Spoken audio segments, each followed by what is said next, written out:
entraîner non seulement une remise en cause de la gouvernance économique et financière à l'interne, mais aussi une remise en cause de notre relation avec l'ancien pays colonisateur, la France.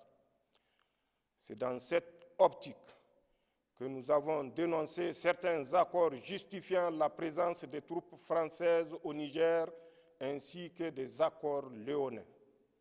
Cette dynamique nous a amenés à bâtir une stratégie globale de défense, de lutte contre le terrorisme et toute agression de quelque forme qu'elle soit. C'est ainsi que grâce aux multiples succès remportés par nos vaillantes forces de défense et de sécurité, nous assistons à la normalisation progressive de la situation sécuritaire. À titre illustratif, je peux mentionner le retour des communautés déplacées dans leurs villages, la réouverture de près de 200 écoles restées fermées pendant plus de 2 ans du fait de l'insécurité dans la région de Tillabéri, la sécurisation du corridor de ravitaillement en produits alimentaires et pharmaceutiques et la reprise des activités socio-économiques dans plusieurs régions au grand bonheur des populations. C'est le lieu ici de louer l'engagement, l'abnégation et le professionnalisme de nos forces de défense et de sécurité qui ont permis ces succès éclatants.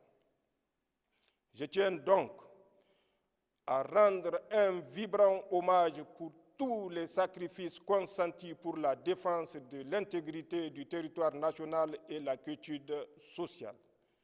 Je voudrais surtout témoigner ma sincère compassion à l'endroit des victimes civiles et militaires de la barbarie qui nous est imposée par les groupes armés terroristes et leurs sponsors.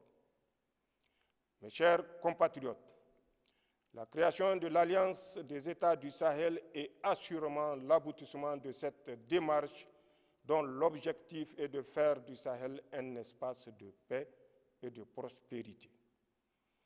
Notre nouvelle organisation travaillera dans le seul intérêt des Sahéliens et pour une Afrique libre et décomplexée.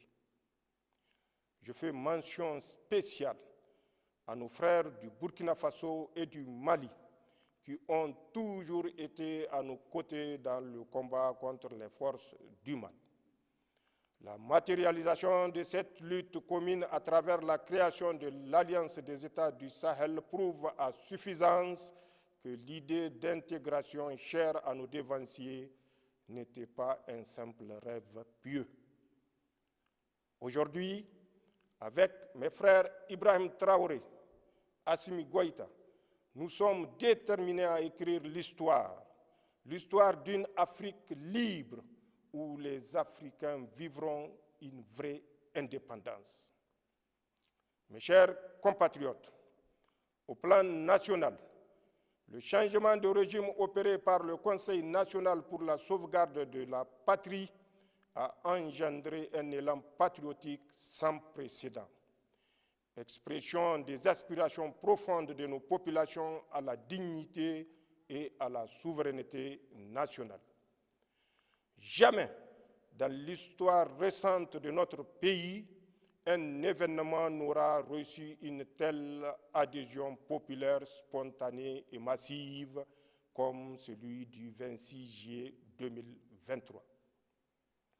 Assurément, ce dernier marque une rupture définitive avec l'ordre ancien et le début de l'émergence d'un Niger nouveau, fait de justice, de fraternité, de solidarité, d'amour pour la défense de la patrie, de la bonne gouvernance et de la préservation de nos richesses. Ces désirs ardents, les populations l'ont traduit dans nos langues nationales en des termes clairs. Zanchan Assani, Labousanino. Permettez-moi à ce stade de saluer la résilience extraordinaire du peuple nigérien. Un peuple fier et déterminé à recouvrer toute sa souveraineté spoliée par des Nigériens